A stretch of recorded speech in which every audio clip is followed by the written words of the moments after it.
Welcome to Sigma Entrance Coaching conducted by Vrinda Science Hub and Lucille Charitable Trust. Current ഇലക്ട്രിസിറ്റിയുടെ last പാർട്ടാണ് നമ്മളിന്ന് discuss ചെയ്യാൻ പോകുന്നത് കേട്ടോ.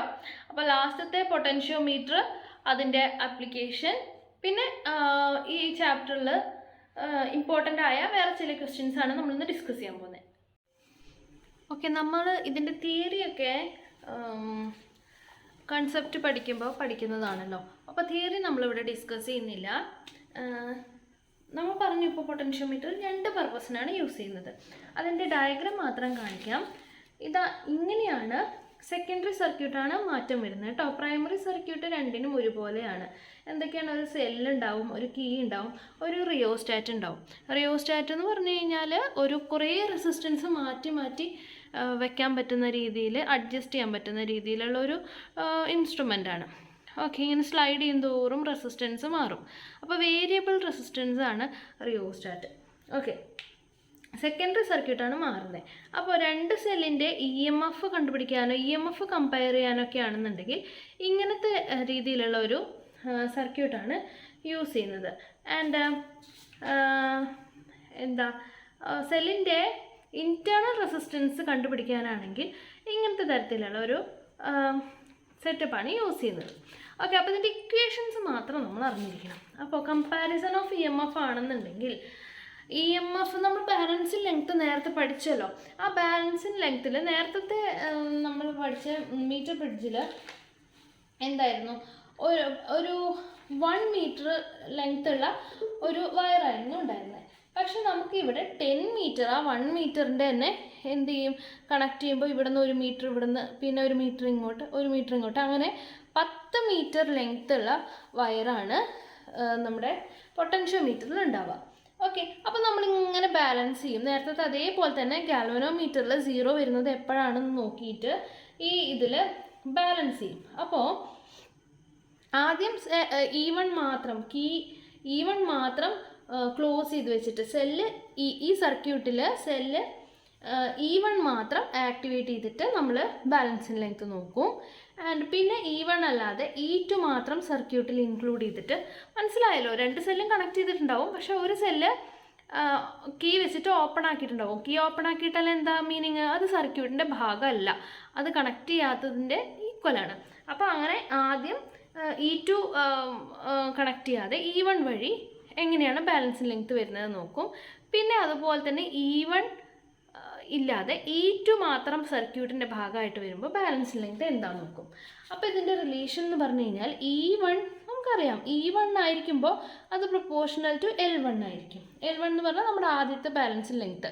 ഈ സർക്യൂട്ടിൽ E1 എന്ന് പറഞ്ഞ സെല്ല് മാത്രം ഇൻക്ലൂഡ് ചെയ്യുമ്പോഴുള്ള ബാലൻസിങ് ലെങ്ത്തിനെ നമ്മൾ L1 എന്ന് വിളിക്കും. ഇത് രണ്ടും പ്രൊപ്പോർഷണൽ ആയിരിക്കും, ഇതിൻ്റെ EMFന് പ്രൊപ്പോർഷണൽ ആയിരിക്കും ഈ ലെങ്ത്ത്. അതേപോലെ തന്നെ രണ്ടാമത്തെ സെല്ലിൻ്റെ EMFന് പ്രൊപ്പോർഷണൽ ആയിരിക്കും L2, രണ്ടാമത്തെ ബാലൻസിങ് ലെങ്ത്ത്. അപ്പോൾ നമ്മുടെ ഇതിലെ ഇക്വേഷൻ എന്ന് പറഞ്ഞാൽ E1/E2 ഈക്വൽ ടു L1/L2. ഇത് രണ്ടും ഡിവൈഡ് ചെയ്താണ്. ഈ ഒരു റിലേഷനാണ് നമുക്ക് കമ്പാരിസൺ ഓഫ് EMFൽ വരുന്നത്.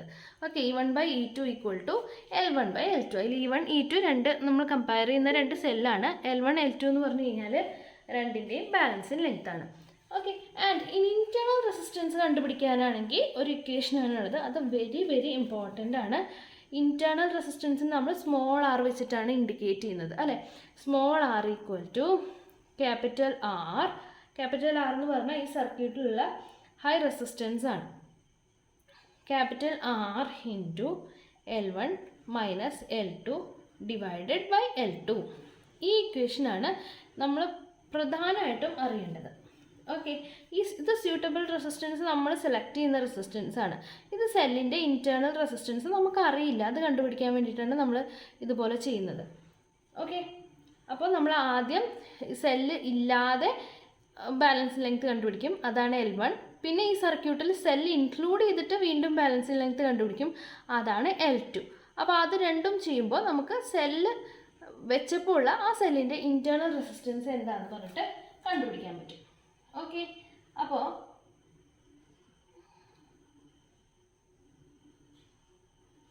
നമുക്ക് പ്രോബ്ലത്തിലേക്ക് കിടക്കാം. ഓക്കെ, ഇത് വെച്ചിട്ടാണ് മെയിൻലി പ്രോബ്ലംസ് വരാറ്. Okay, A Daniell cell is balanced on 125 centimeter length of a potentiometer wire. Now the cell is short circuited by a resistance 2 ohm and the balance is obtained at 100 centimeter. The internal resistance of the Daniell cell. അപ്പോൾ internal resistance ആണ് കണ്ടുപിടിക്കേണ്ടത് അല്ലേ. അപ്പോൾ നമ്മുടെ equation നമ്മൾ വീണ്ടും ഓർത്തെടുക്കുക. നമ്മൾ പറഞ്ഞിട്ടുണ്ടായിരുന്നു ഇമ്പോർട്ടൻ്റ് ആണ്. എന്താ? R equal to L1 capital R into L1 by L2 minus 1. Okay, അപ്പോൾ നേരത്തെ നമ്മൾ എഴുതിയത് വ്യത്യാസം ഉണ്ടായിരുന്നു. എന്താ നമ്മൾ നേരത്തെ എഴുതി? R equal to capital R into L1 minus L2 by L2. ഇത് തന്നെയാണ് ഇവിടെ എഴുതിയിരിക്കുന്നത് കണ്ടോ. L1 by L2 minus L2 by L2 cancel ചെയ്തിട്ട് 1 ആയിട്ട് പോവും. Okay, L1 R into L1 by L2 ഇതിന് രണ്ടിന് separate എഴുതാണ്. Minus L2 by L2 വരും, അതാണ് 1. ആ ഇക്വേഷനാണ് യൂസ് ചെയ്തിരിക്കുന്നത്. Okay, internal resistance equal to R into L1 by L2 minus 1. Okay, അപ്പോൾ നമുക്ക് ഈ ക്വസ്റ്റ്യൻ നോക്കിയേ. ബാലൻസ്ഡ് ഓൺ 125 സെൻറ്റിമീറ്റർ ലെങ്ത് ആദ്യം. അപ്പോൾ L1 എന്ന് പറഞ്ഞു കഴിഞ്ഞാൽ 125 centimetre. And now the cell is short circuited by resistance 2 ohm. അപ്പോൾ ഈ ഇൻസേർട്ട് ചെയ്തിരിക്കുന്ന റെസിസ്റ്റൻസ് എന്ന് പറഞ്ഞു കഴിഞ്ഞാൽ 2 ohms ആണ്. ഇപ്പോൾ എന്തുണ്ടായി? ഇപ്പോൾ നമ്മൾ ഏത് ലെങ്ത്തിൽ ബാലൻസ് ആയി? L2 100 സെൻറ്റിമീറ്ററിൽ ഇപ്പോൾ ബാലൻസ് ആയി.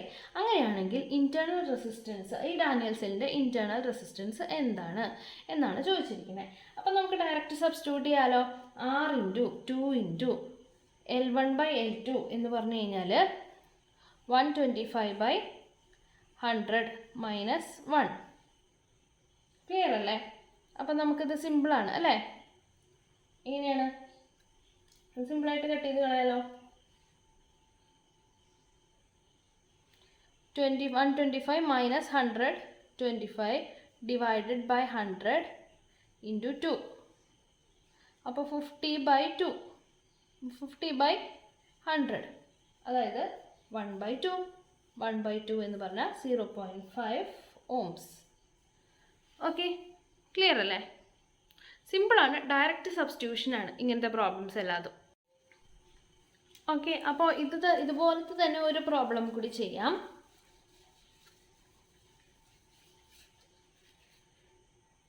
In an experiment to measure the internal resistance of cell by potentiometer, it is found that the balance point is at length 2 meter when the cell is shunted by 5 ohm resistance and is at a length of 3 meter when the cell is shunted with a 10 ohm resistance. The internal resistance of the cell is. Okay, അപ്പോൾ ഇവിടെ നമുക്ക് രണ്ട് കണ്ടീഷനാണ് തന്നിരിക്കുന്നത്.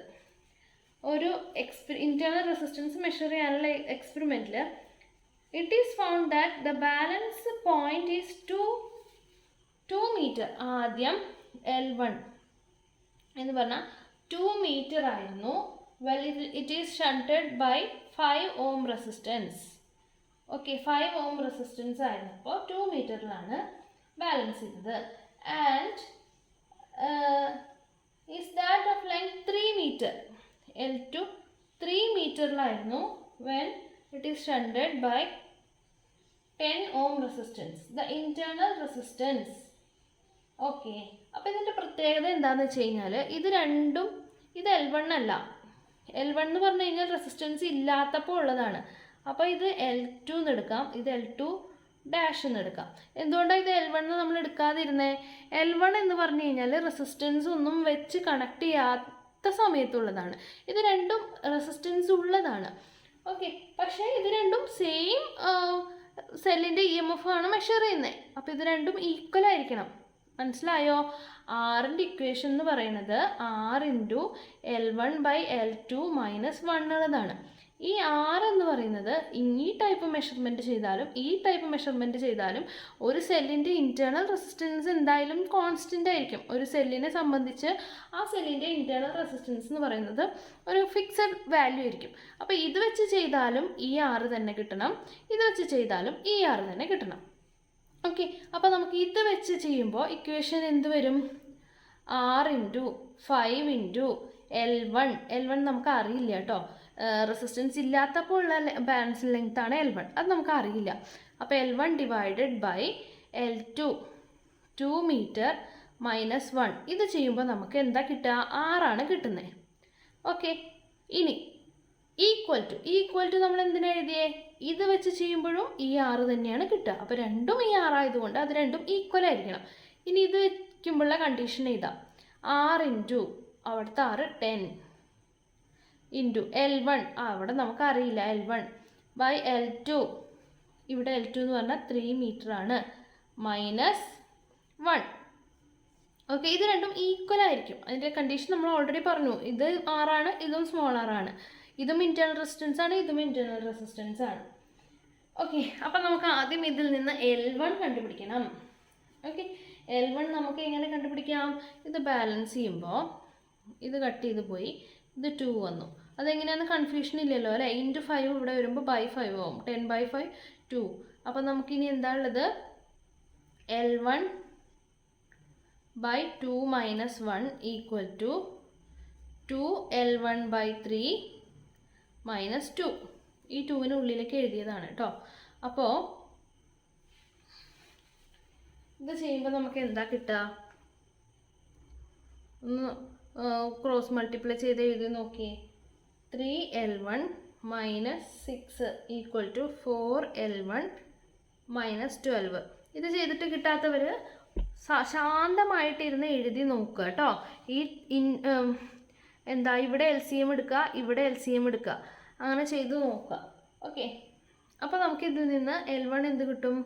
ഇതിനങ്ങോട്ടും അതിനിങ്ങോട്ടും കൊണ്ടുവരാം. അപ്പോൾ minus 6 plus 12 equal to 4L1 minus 3L1. അപ്പോൾ മൈനസ് 6 പ്ലസ് 12 എന്ന് പറഞ്ഞാൽ 6 equal to 4 minus 3L1. Okay, അപ്പോൾ L1 എന്ന് പറഞ്ഞു കഴിഞ്ഞാൽ 6 സെൻറ്റിമീറ്റർ ആണ്, 6 മീറ്റർ ആണ്. ഓക്കെ, അപ്പോൾ നമുക്ക് L1 കിട്ടിയിട്ടുണ്ട് 6 മീറ്റർ. ഇനി വീണ്ടും ഈ ഇക്വേഷനിലേക്ക് വരണം അല്ലേ? ഇതിലേതെങ്കിലും ഒരു കണ്ടീഷൻ ഇട്ട് സബ്സ്റ്റിറ്റ്യൂട്ട് ചെയ്യണം. യെസ്, ഈ കണ്ടീഷനിൽ തന്നെ സബ്സ്റ്റിറ്റ്യൂട്ട് ചെയ്യാം. ഇൻറ്റേർണൽ റെസിസ്റ്റൻസ് എന്ന് പറഞ്ഞാൽ 6 into L1 minus L2 minus 2. അപ്പോൾ ആദ്യത്തെ കണ്ടീഷൻ എടുക്കാം. അപ്പോൾ 5 ഇൻറ്റു L1 മൈനസ് L2 2 ആണ്, മൈനസ് 1. അപ്പോൾ എത്രയാണ് വരിക? L1 നമുക്ക് കിട്ടിയിട്ടുണ്ട് 6 ആണ്. അപ്പോൾ അതിവിടെ സബ്സ്റ്റിറ്റ്യൂട്ട് ചെയ്യാം. അപ്പോൾ 6/2 എന്ന് പറഞ്ഞാൽ 5 ഇൻറ്റു 3 മൈനസ് 2. 6/2 എന്ന് പറഞ്ഞാൽ 3, അതായത് 5 ഇൻറ്റു 1. അതായത് തെറ്റിയിട്ടുണ്ടോ എവിടെയെങ്കിലും? 3 മൈനസ് 1 2.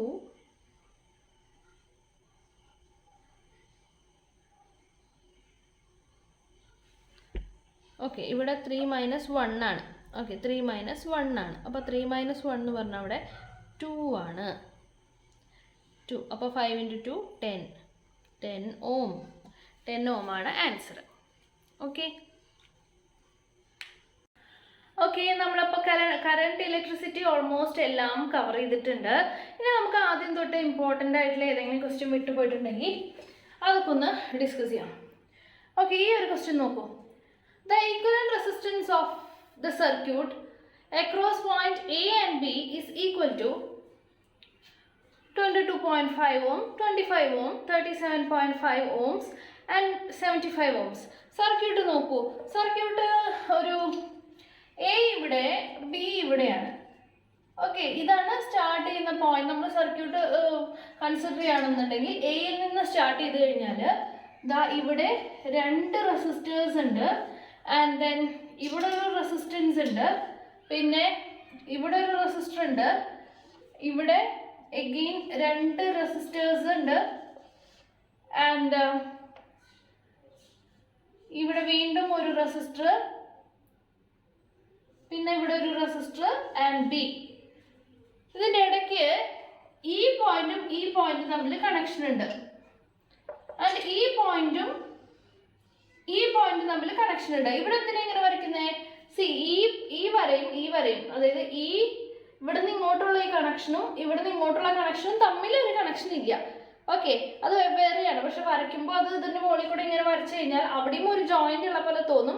അങ്ങനെ ജോയിന്റ് ഇല്ല എന്ന് കാണിക്കാൻ വേണ്ടിയിട്ടാണ് നമ്മളിതാ ഇങ്ങനെ വരയ്ക്കുന്നത്. ഓക്കെ, സോ അപ്പൊ ഈ പോയിന്റിൽ നിന്ന് ഈ പോയിന്റിലേക്ക് ഒരു കണക്ഷൻ ഉണ്ട്, ഇവിടെ നിന്ന് ഇങ്ങോട്ടുണ്ട്. ആ രണ്ട് വയറും തമ്മിൽ യാതൊരു കോണ്ടാക്റ്റും ഇല്ല. ഓക്കെ, അപ്പൊ ഇതിന്റെ വാല്യൂസ് ഇത്രയൊക്കെയാണ്. 15 ohms, ഇവിടെ 10 ohms, ആൻഡ് ഇവിടെ 15 ohms, ഇവിടെ 20 ohms, ഇവിടെ 30 ohms, ആൻഡ് ഇത് 20, ഇത് 30, ആൻഡ് ഇത് 10 ohms. അപ്പൊ ഇതിന്റെ ഇക്വലന്റ് റെസിസ്റ്റൻസ് കണ്ടുപിടിക്കണം. അപ്പൊ ഇതിന്റെ equivalent resistance in between A and B ആണ് കണ്ടുപിടിക്കേണ്ടത്. അപ്പൊ ഇത് ഭയങ്കര കോംപ്ലിക്കേറ്റഡ് ആയിട്ട് നമുക്ക് തോന്നുന്നുണ്ട് അല്ലേ? അപ്പൊ നമുക്ക് ഇതിനൊന്ന് റീഡ്രോ ചെയ്യണം അല്ലേ? ഇതിനൊന്ന് റീഡ്രോ ചെയ്യണം. എങ്ങനെ റീഡ്രോ ചെയ്യും? എയിൽ നിന്ന് തുടങ്ങാം. നമുക്ക് എയിൽ നിന്ന് തുടങ്ങാം. അപ്പോ ഇവിടെ എ, യെസ്, എയിൽ നിന്ന് തുടങ്ങി എയിൽ നിന്ന് 10 ohms, 30 ohms, ഇതൊക്കെ എയിൽ നിന്ന് തുടങ്ങുന്നതാണ്. 10 ohms, പിന്നെ 30 ohms. ഇപ്പൊ 10 ohms എയിൽ നിന്ന് തുടങ്ങുന്നുള്ളത് നമുക്ക് ഇതിൽ നിന്ന് ഷുവർ ആണ് അല്ലെ? പിന്നെ എയിൽ നിന്ന് തുടങ്ങുന്നത് എവിടെ നിന്നറിയോ? 10 ohms കഴിഞ്ഞാൽ പിന്നെ എങ്ങോട്ടാ പോകുന്നത്? ശ്രദ്ധിച്ചു നോക്കാം. ഇവിടെ നിന്ന് കറക്റ്റ് 10 ohms ആണ് തുടങ്ങുന്നത്. പിന്നെ ഇവിടെ രണ്ട് ബ്രാഞ്ച് ഉണ്ട്, ഇങ്ങോട്ടുണ്ട് ഇങ്ങോട്ടുണ്ട്. സോ അവിടെ ഒരു കൺഫ്യൂഷൻ വരാൻ വഴിയുണ്ട്, അത് അവിടെ നിൽക്കട്ടെ. ഇനി ബിയിൽ നിന്ന് ഡയറക്റ്റ് ആയിട്ട് കണക്ട് ചെയ്തിരിക്കുന്നത് 15 ohms. 15 ohms കഴിഞ്ഞാൽ പിന്നെ ഇങ്ങോട്ടാ പോകുന്നത് എന്നുള്ളതിന് രണ്ട് പാത്ത് ഉണ്ട് അവിടെ. അപ്പൊ ഇത് രണ്ടും നമുക്ക് കൺഫ്യൂഷൻ ഒന്നുമില്ല. എ ഡയറക്റ്റ് പോകുന്നത് 10 ohmsലാണ്. അതേപോലെ തന്നെ ഇപ്പുറത്ത് ബി ആണെന്നുണ്ടെങ്കിൽ ബി ഡയറക്റ്റ് വരുന്നത് 15 ohms എന്നാണ്. ഓക്കെ, അപ്പൊ ഇത് കഴിഞ്ഞു. ഇനി നമുക്ക് നോക്കണം, ഈ 10 ohms കഴിഞ്ഞിട്ട് പിന്നെ ഏതൊക്കെ റെസിസ്റ്റേഴ്സ് ആണ് ഉള്ളത്? അതിന് രണ്ട് പാത്ത് ഉണ്ട് അല്ലെ? രണ്ട് പാത്ത് ഉണ്ട്. നോക്കൂ, 10 ohms കഴിഞ്ഞ് ഇങ്ങനെ വരുമ്പോൾ ഒരാൾ ഇങ്ങോട്ടും പോകുന്നുണ്ട്. ഈ പാത്തിലാണെങ്കിൽ 13 ohms റെസിസ്റ്റൻസ്, 10 ohms കഴിഞ്ഞിട്ട് ഒരു 13 ohms റെസിസ്റ്റൻസ് വരുന്നുണ്ട്. ഇനി ഈ പാത്തിലാണെങ്കിലോ, ഈ പാത്ത് ഇതിലേ പോയി ഇവിടെ വീണ്ടും രണ്ട് പാത്ത്, ഒരാൾ മുകളിലേക്കും പോകുന്നു, ഒരാൾ താഴേക്കും പോകുന്നു. പക്ഷെ ഈ പോയിന്റും എവിടെ നിന്നാണ് സ്റ്റാർട്ട് ചെയ്യുന്നത്? എയിൽ നിന്നാണ് സ്റ്റാർട്ട് ചെയ്യുന്നത്. മനസ്സിലായോ? ഇവിടെ കിടക്കുന്നത് എങ്ങനെയാ എയിൽ നിന്ന് സ്റ്റാർട്ട് ചെയ്യുന്നേ? നോക്കൂ, എയിൽ നിന്ന് വരിക. നമ്മൾ എയിൽ നിന്ന് പുറപ്പെടുമ്പോൾ 10 ohms for sure. A direct 10 ohmsലാണ് കണക്ട് ചെയ്തിരിക്കണേ. അത് കഴിഞ്ഞ് 10 ohms കഴിഞ്ഞിട്ട് രണ്ട് പാത്ത് ഉണ്ട്. ഒന്ന് എന്താണ്? 13 ohms ആണ്. ഒന്നെന്ന് പറഞ്ഞാൽ 13 ohms ആണ്. അപ്പോൾ ആ കാര്യത്തിൽ നമുക്ക് കൺഫ്യൂഷൻ ഇല്ല. അപ്പൊ നമുക്ക് ഈ നോട്ട്സ് ഒക്കെ മാർക്ക് ചെയ്യാം. ഇത് എ, ഇത് നമുക്ക് എ ഡാഷ് എന്നിടാം. എ ഡാഷ്, ഈ പോയിന്റ് എ ഡാഷ്. ഇനി ഈ എ ഡാഷ് വരുന്നത് എവിടേക്കാ നോക്കൂ. ഇത് എ ഡാഷ് ആണെന്നുണ്ടെങ്കിൽ നേരെ പോയി ഇവിടെ മുട്ടി നിൽക്കുന്ന, ഇവിടുന്ന് ഒരു കണക്ഷൻ എടുത്ത പോലെ ഇങ്ങോട്ട്. അപ്പൊ ഇതും എ ഡാഷ് തന്നെയാണ്. മനസ്സിലായോ? അപ്പൊ ഇത് എ ഡാഷ് ആണെന്നുണ്ടെങ്കിൽ നേരെ എത്തി ഇതും ഈ പോയിന്റ് നമ്മൾ ഒരു വ്യത്യാസമില്ല, രണ്ടും തമ്മിൽ കൂട്ടി കണക്ട് ചെയ്തിട്ടുണ്ട്. അപ്പൊ ഈ പോയിന്റ് എ ഡാഷ് ആണെങ്കിൽ ഈ പോയിന്റും എ ഡാഷ് ആണ്. ഓക്കെ, അപ്പൊ ഇതൊരു എ ഡാഷ്, ഇതൊരു എ ഡാഷ്. ഇനി ഇത് ബി ആണെങ്കിൽ ബി കഴിഞ്ഞ് വരുന്ന അടുത്ത പോയിന്റ് ബി ഡാഷ് ആണെങ്കിൽ ഈ പോയിന്റും ബി ഡാഷ് ആണ്, ഈ പോയിന്റും ബി ഡാഷ് ആണ്. ഓക്കെ, അപ്പൊ നമുക്ക് ജംഗ്ഷൻ ഒക്കെ നമ്മൾ മാർക്ക് ചെയ്തില്ലേ? ഇനി എളുപ്പമല്ലേ? എ ഡാഷ് തുടങ്ങുന്നത് ആരൊക്കെയാന്ന് നോക്കുക. എ ഡാഷ് തുടങ്ങുന്നത് ആരാ? ഒരു 13 ohms. ഈ 13 ohmsഉം 20 ohmsഉം ഏതിന്റെ ഇടയ്ക്കാണ് കണക്ട് ചെയ്തിരിക്കുന്നത്? എയുടെയും ബിയുടെയും ഇടയ്ക്കാണ് 13 ohmsഉം 20 ohmsഉം ഉള്ളത്.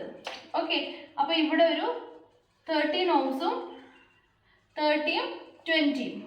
ഓക്കെ, 30ഉം 20ഉം എ ഡാഷിന്റെയും ബി ഡാഷിന്റെയും ഇടയ്ക്കാണുള്ളത്. ഈ ഫിഗർ നോക്കിയാൽ അറിയാലോ, എ ഡാഷിന്റെയും ബി ഡാഷിന്റെയും ഇടയ്ക്കാണ് 30ഉം 20ഉം ഉള്ളത്. എ ഡാഷിന്റെയും ബി ഡാഷിന്റെയും ഇടയ്ക്ക് ഇതാണ് ബി ഡാഷ് കേട്ടോ, ഇതാണ് എ ഡാഷ്. ഇതിന്റെ രണ്ടിന്റെ ഇടയ്ക്ക് നമ്മൾ 30ഉം 20ഉം വരച്ചു.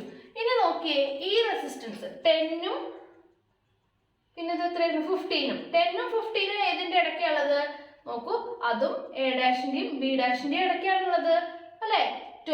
ഈ 10ഉം ഈ 15ഉം അതിൽ രണ്ടിന്റെ എവിടെയൊക്കെയാണ്? എ ഡാഷിലും ബി ഡാഷിലും. അതും ഇതിന്റെ ഇടയ്ക്ക് തന്നെയാണുള്ളത്. അപ്പൊ നമുക്ക് എങ്ങനെ വരയ്ക്കാം? ഇങ്ങനെ വരയ്ക്കാം. അത് ഇത്രയൊക്കെയാണ് 10ഉം 15ഉം. അപ്പൊ ഇത് കഴിഞ്ഞു, ഇത് കഴിഞ്ഞു, ഇത് കഴിഞ്ഞു, ഇത് കഴിഞ്ഞു, ഇത് കഴിഞ്ഞു. ഇനി ഇവർ രണ്ടുപേരാണ്. നോക്കി, ഇതിന്റെ ഒരറ്റം ബി ഡാഷില്, ഇതിന്റെ ഒരറ്റം എ ഡാഷില്. അപ്പൊ അതും എവിടെയാണ് കണക്ട് ചെയ്തിരിക്കുന്നത്? എ ഡാഷിന്റെയും ബി ഡാഷിന്റെയും ഇടയ്ക്കാണ് ഇത് രണ്ടും കണക്ട് ചെയ്തിരിക്കണേ. അപ്പൊ നമുക്ക് താഴേക്ക് വരയ്ക്കാം. 20യും 30യും. ഓക്കെ, അപ്പൊ ഇതാണ് നമ്മുടെ സർക്യൂട്ട്. ഇതിനെയാണ് നമ്മൾ ഇങ്ങനെയൊക്കെ വരച്ചിരിക്കണേ. ഓക്കെ, ഈ നോഡ്സിന് പേര് കൊടുക്കുക എന്നുള്ളതാണ് നമ്മൾ ചെയ്യേണ്ടത്. ഇത് എ ആണെന്നുണ്ടെങ്കിൽ, ഇത് എ കഴിഞ്ഞ അടുത്ത പോയിന്റ് എ ഡാഷ് ആണെന്നുണ്ടെങ്കിൽ, ആ എ ഡാഷ് ഇതാണെങ്കിൽ ഇവിടെ റെസിസ്റ്റർ വന്നു കഴിഞ്ഞാൽ കാര്യം മാറി കേട്ടോ. പിന്നെ നമുക്ക് ഈ പോയിന്റിന് എ ഡാഷ് ഒന്നും കൊടുക്കാൻ പറ്റില്ല. ഇവിടെ റെസിസ്റ്ററോ വേറെ ഒന്നുമില്ല ഈ സർക്യൂട്ടിൽ. ഇവിടെ ഒരു സെല്ലും ഇല്ല, യാതൊരു കണക്ഷനും ഇല്ല. ഈ പോയിന്റും ഈ പോയിന്റും തമ്മിൽ ഒരു വയർ വെച്ച് കണക്ട് ചെയ്തിരിക്കുകയാണ്. അപ്പൊ ഈ പോയിന്റ് തന്നെയാണ് ഈ പോയിന്റ്. എ ഡാഷ് തന്നെയാണ് ഇതും, അതേപോലെ ബി ഡാഷ് തന്നെയാണ് ഇതും. ഇനി ഇത് രണ്ടും നോക്കിക്കഴിഞ്ഞാൽ ഇത് എ ഡാഷിന്റെയും ബി ഡാഷിന്റെയും ഇടയ്ക്കാണ്. ഇത് രണ്ടും നോക്കിക്കഴിഞ്ഞാൽ അതും എ ഡാഷിന്റെയും ബി ഡാഷിന്റെയും ഇടയ്ക്കാണ്. ഇതും എ ഡാഷിന്റെയും ബി ഡാഷിന്റെയും ഇടയ്ക്കാണ്. അപ്പൊ ഇതാണ് നമ്മുടെ സർക്യൂട്ട്. ഇനി നമുക്കിത് സോൾവ് ചെയ്യേ വേണ്ടു. ഈസി ആയില്ലേ? ഇപ്പോ ഇത് നമുക്ക് പരിചയമുള്ള സർക്യൂട്ടാണ് അല്ലേ? ഇതെങ്ങനെ സോൾവ് ചെയ്യാം? ഇത് നമുക്ക് ഒന്നും കൂടി സിംപ്ലിഫൈ ചെയ്യണം അല്ലേ? ഇത് അങ്ങനെ തന്നെ ഇരിക്കും, 10 ഓം. ഇനി മുകളിലത്തെ ബ്രാഞ്ച് നോക്കി, ഇതും സീരീസ് ആണ്. 10ഉം 15ഉം സീരീസ് ആണ്. അപ്പൊ അത് രണ്ടും കൂടി വെറുതെ കൂട്ടണം അല്ലെ? അപ്പോൾ 25. ഇനി രണ്ടാമത്തെ ഇത് 30, ഇത് 20, അതും സീരീസ് ആയിട്ടാണ് കണക്ട് ചെയ്തിരിക്കുന്നത്. അപ്പൊ അതിന്റെ ഈക്വലന്റ് റെസിസ്റ്റൻസ് എന്ന് പറഞ്ഞു കഴിഞ്ഞാൽ 50 ഓംസ്. ഇനി താഴത്തെയോ, ഇതും സീരീസ് ആണ്. 20യും 30യും സീരീസ് കണക്ഷൻ ആണ്. അപ്പൊ അതെന്ത് ചെയ്യണം? വെറുതെ കൂട്ടണം. 20 + 30, അതും 50. ഓക്കെ, ആൻഡ് ഇവിടെ ഒരു 15 ഓംസ് ഉണ്ട്. യെസ്, ഇത് എത്രയായിരുന്നു? ഇതും 50 തന്നെ. ഇത് 25 അല്ലേ? യെസ്. ഇനി ഇത് മൂന്നും എങ്ങനെയാ? ഇതിന്റെ മൂന്നിന്റെയും ഈക്വലന്റ് റെസിസ്റ്റൻസ് കണ്ടുപിടിക്കണം. ഇതിന്റെ മൂന്നിന്റെ ഈക്വലന്റ് റെസിസ്റ്റൻസ് എന്താ വരിക? 1/R = 1/25 + 1/50 + 1/50. അതായത് ഇതിനെ നമുക്ക് 2/50 എന്ന് എഴുതാം. 50 ആക്കാൻ വേണ്ടിയിട്ട് 1/25 എന്ന് എഴുതിയാലും 2/50 എന്ന് എഴുതിയാലും സെയിം അല്ലേ? അപ്പോൾ ഇത് 2, 3, 4/50 വരും. 4/50. അത് 1/R ആണ്. 4/50. അപ്പൊ R എന്ന് പറഞ്ഞു കഴിഞ്ഞാൽ 50/4. അപ്പൊ ഇത് മൂന്നിനെയും കൂടി നമ്മൾ റീപ്ലേസ് ചെയ്തു. അപ്പൊ എത്രയാ കിട്ടിയേ? അപ്പൊ കിട്ടിയത് 50/4.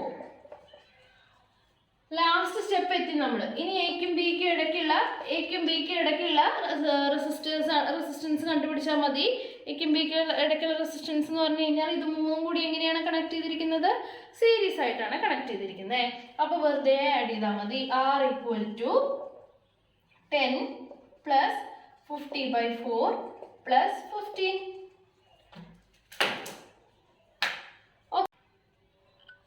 യെസ്, അപ്പൊ 10 + 15, 25 + 50/4. ഓക്കെ, അപ്പൊ നമുക്ക് ചെയ്താൽ എത്ര വരിക? 15, 25 × 4, 100 + 50/4. 150/4. 150/4 എത്രയാ നോക്കൂ? 150 / 4.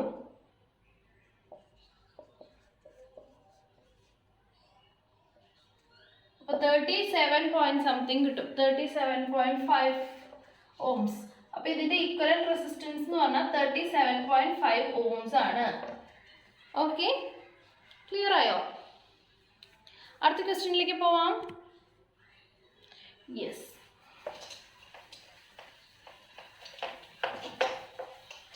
നെക്സ്റ്റ് ക്വസ്റ്റ്യൻ നോക്കാം നമുക്ക്.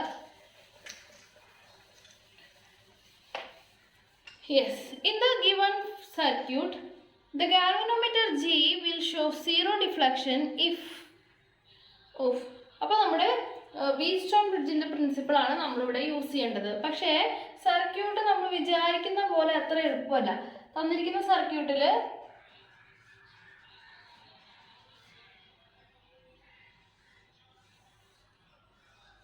ഇങ്ങനെയാണ് തന്നിരിക്കുന്നത്. ആദ്യത്തെ R1, R2, R3 and R4. Okay, R1, R2, R3, R4. And ഇവിടെ ഗാൽവനോമീറ്റർ കണക്ട് ചെയ്തിരിക്കുന്നത് ഇവിടെയും തമ്മിലാണ്. ഫസ്റ്റിൻ്റെയും സെക്കൻഡിൻ്റെ ഇടയിൽ നിന്ന് എടുത്തിട്ട് തേർഡിൻ്റെയും ഫോർത്തിൻ്റെ ഇടയ്ക്കാണ് ഗാൽവനോമീറ്റർ കണക്ട് ചെയ്തിരിക്കുന്നത്.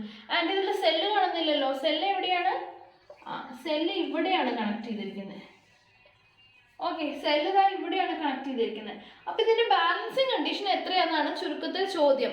Galvanometer will show zero deflection if എന്ന് പറഞ്ഞു കഴിഞ്ഞാൽ ഗാൽവനോമീറ്ററിൽ സീറോ ഡിഫ്ലക്ഷൻ എപ്പോഴാണ് കാണിക്കുക? ബാലൻസിങ് കണ്ടീഷനിൽ. ബാലൻസിങ് കണ്ടീഷൻ എന്താണെന്നാണ് ചോദിച്ചിരിക്കുന്നത്. അപ്പോൾ ഇതിനെ നമുക്കൊന്ന് റീഡ്രോ ചെയ്യണം. അതേ ഉള്ളൂ ഇതിലൊരു പണി എന്ന് പറഞ്ഞു കഴിഞ്ഞാൽ. റീഡ്രോ ചെയ്യാന്ന് പറഞ്ഞു കഴിഞ്ഞാൽ നോക്കൂ എങ്ങനെയാണ്, R1 R2 അതിൻ്റെ ഇടയിൽ കൂടിയാണ് ഗാൽവനോമീറ്റർ എടുത്തിരിക്കുന്നത്. അപ്പോൾ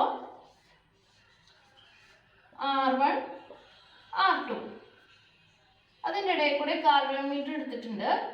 അപ്പോൾ ഈ ഭാഗം കഴിഞ്ഞു.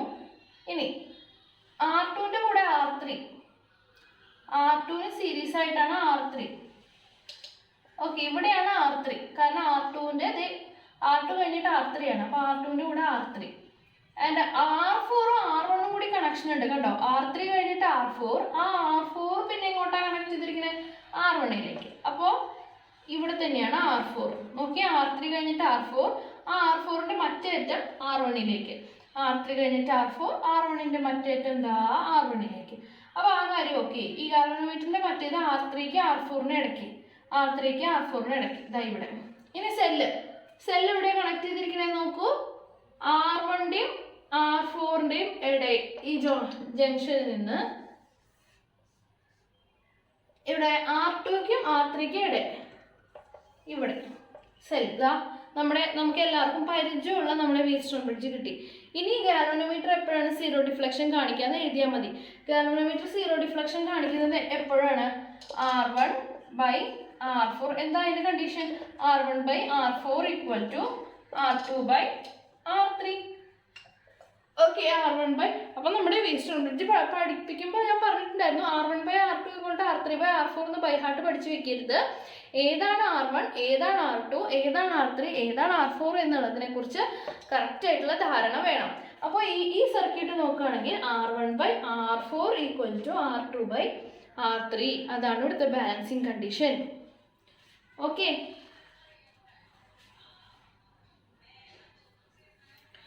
ഓക്കെ. അപ്പം നമ്മുടെ ഓപ്ഷനിൽ പക്ഷെ ഇങ്ങനൊരു സംഭവം ഇല്ല. അപ്പം നമ്മൾ എന്ത് ചെയ്യണം? ഇത് നമുക്കൊന്ന് ക്രോസ് മൾട്ടിപ്ലൈ ചെയ്തിട്ട് എഴുതാം. R1 R3 ഇത് രണ്ടും മൾട്ടിപ്ലൈ ആ, ഇത് രണ്ടും മൾട്ടിപ്ലൈ ആ. R3 ഇങ്ങോട്ട് എഴുതി കഴിഞ്ഞാൽ R1 ഇൻറ്റു R3 വരും, equal to R2 into R4 വരും. ഇതുണ്ട് ഓപ്ഷനിൽ അല്ലേ? അപ്പം ഇതാണ് right answer. R1 R3 equal to R2 R4. Okay, clear ആയല്ലോ?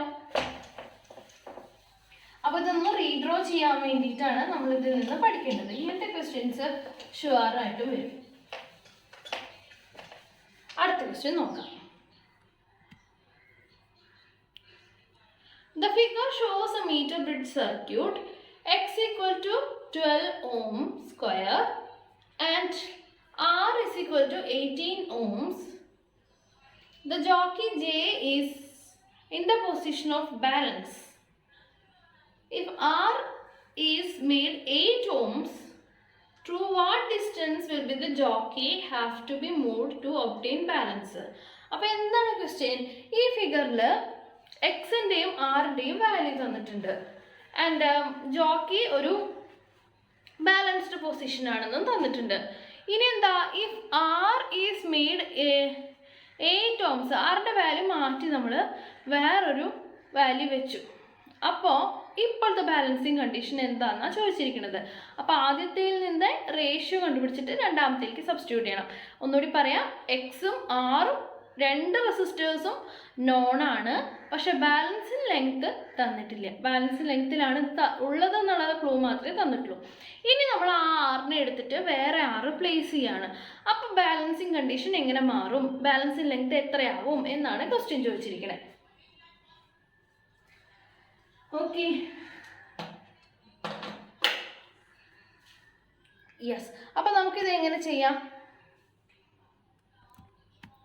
ആദ്യം നമുക്ക് സർക്യൂട്ട് ഒന്ന് വരയ്ക്കാം.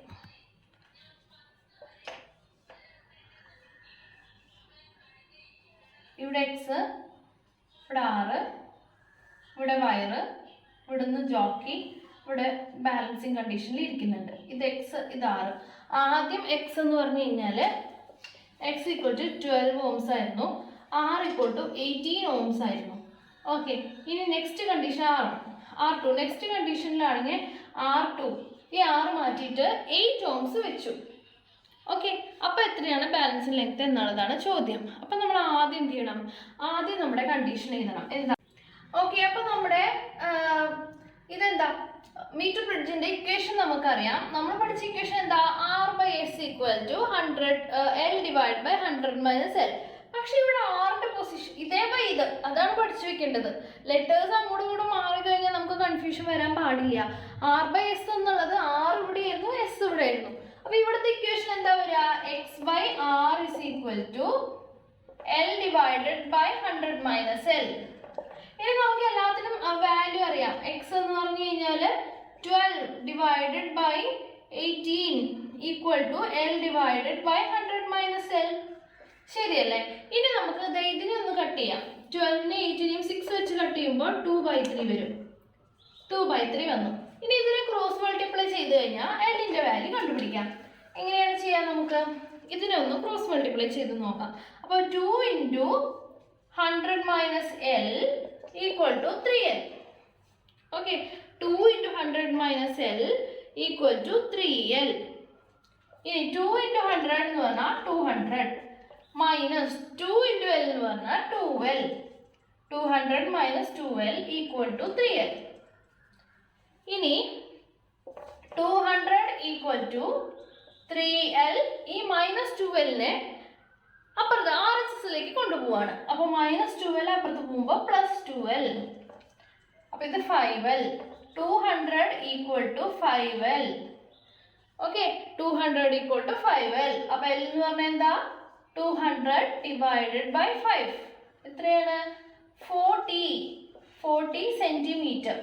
അപ്പോൾ L എന്ന് പറഞ്ഞു കഴിഞ്ഞാൽ 40 സെന്റിമീറ്റർ ആണ്. പ്രോബ്ലം കഴിഞ്ഞിട്ടില്ല. ഇതെല്ലാം നമ്മുടെ ക്വസ്റ്റ്യൻ. ഈ R2നെ നമ്മൾ മാറ്റി. നമ്മൾ മാറ്റി. ഈ ഇക്വേഷൻ എന്തായിരുന്നു? നമ്മുടെ x/r = L / 100 - L. ഈ സർക്യൂട്ട് വെച്ച് നോക്കുമ്പോൾ ഇങ്ങനെയാണ് ഇക്വേഷൻ വരിക അല്ലേ? x/r = L / 100 - L. ഇതില് L ഒക്കെ നമ്മൾ കണ്ടുപിടിച്ചു. ഇനി R മാറ്റിയിട്ട് R 18 ഓംസ് ആയിരുന്നു, അതിനെ 8 ഓംസ് ആക്കി കഴിഞ്ഞു കഴിഞ്ഞാലുള്ള ബാലൻസിങ് ലെങ്ത് ആണ് ചോദിച്ചിരിക്കണേ. അപ്പൊ നമുക്ക് എന്ത് ചെയ്യണം? x എന്ന് പറഞ്ഞു കഴിഞ്ഞാൽ 12 ആണ്. ആറിന്റെ വാല്യൂ മാറ്റി കൊടുക്കണം. നമ്മൾ 18 ആണ് കുറച്ച് മുന്നേ കൊടുത്തത്, ഇനി നമ്മൾ 8 കൊടുക്കണം. അപ്പോൾ x/r will be equal to L / L എത്രയാണെന്ന് നമുക്ക് തൊട്ട് മുന്നേ യൂസ് ചെയ്യുമ്പോൾ നമുക്ക് L എത്രയാണെന്ന് അറിയില്ല. അതിന് വേണ്ടിയിട്ടാണ് മുന്നത്തെ ഒരു കണ്ടീഷൻ കൊടുത്തിരിക്കണേ. ഓക്കെ, അപ്പോൾ L എന്ന് പറഞ്ഞാൽ 40 എന്ന് കിട്ടിയിട്ടുണ്ടല്ലോ. 40 /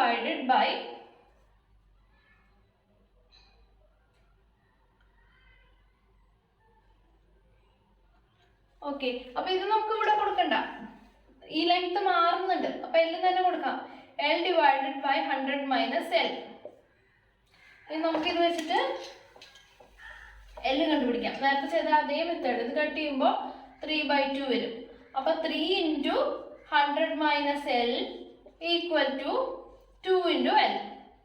അപ്പോൾ ഇത് ഉള്ളിലേക്ക് കൊടുക്കുമ്പോൾ 300 - 3L = 2L. Okay, 300 - 3L = 2L.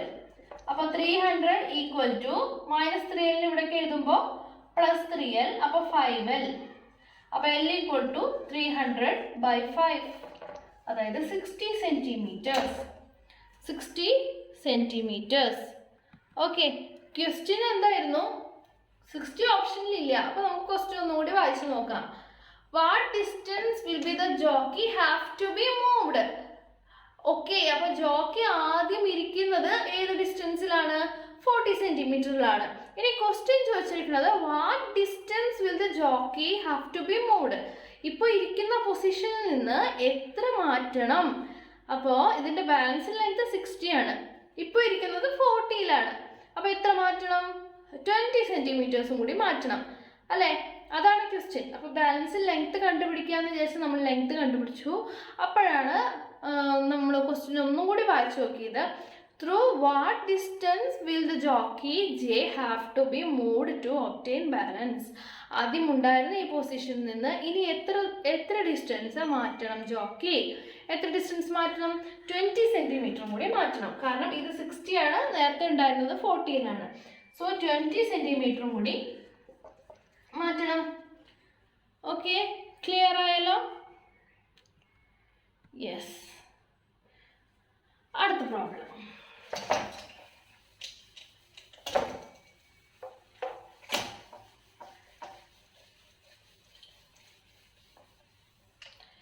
If the switch is closed, then current will flow from A to B, B to A, 0, that no current is flowing, cannot see unless resistance of galvanometer is given. എന്താ സംഭവം? ഈ figure നോക്കിക്കഴിഞ്ഞാൽ അറിയാം.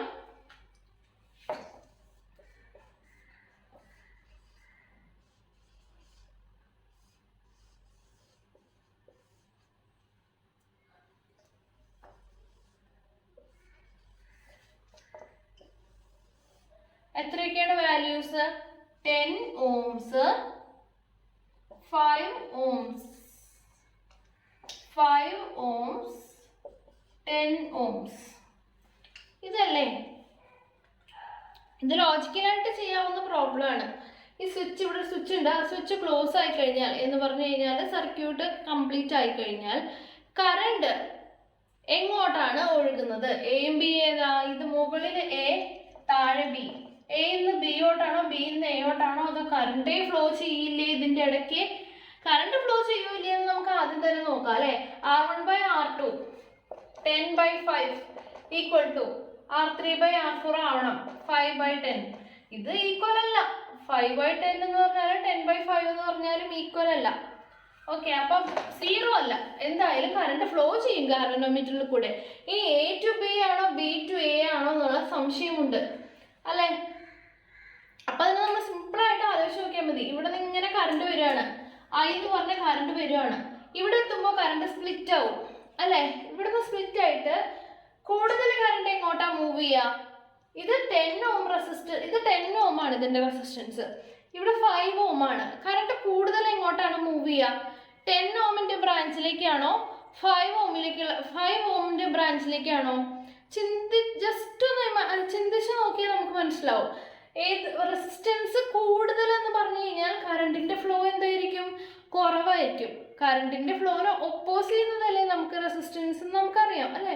അപ്പൊ ഇവിടെ resistance കൂടുതലാണ്, current കുറവായിരിക്കും.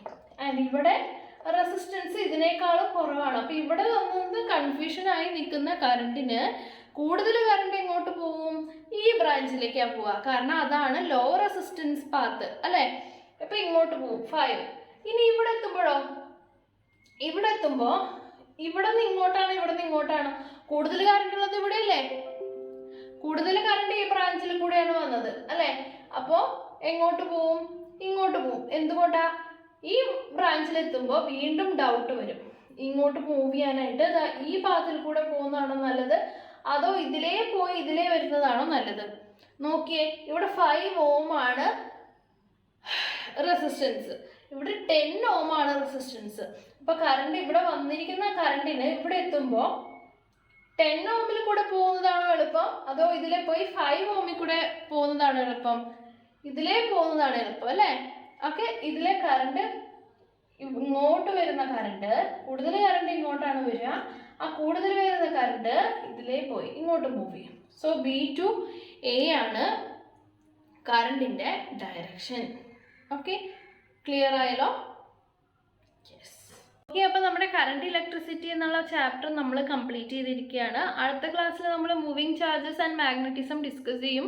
അപ്പോൾ ഈ ചാപ്റ്ററിലെ പ്രോബ്ലംസ് എല്ലാവരും തറോ ആയിട്ട് ചെയ്ത് പഠിക്കുക. ഓക്കെ, അപ്പോൾ നമുക്ക് നെക്സ്റ്റ് ക്ലാസ്സിൽ കാണാം. അതുവരെ എല്ലാവർക്കും ബൈ.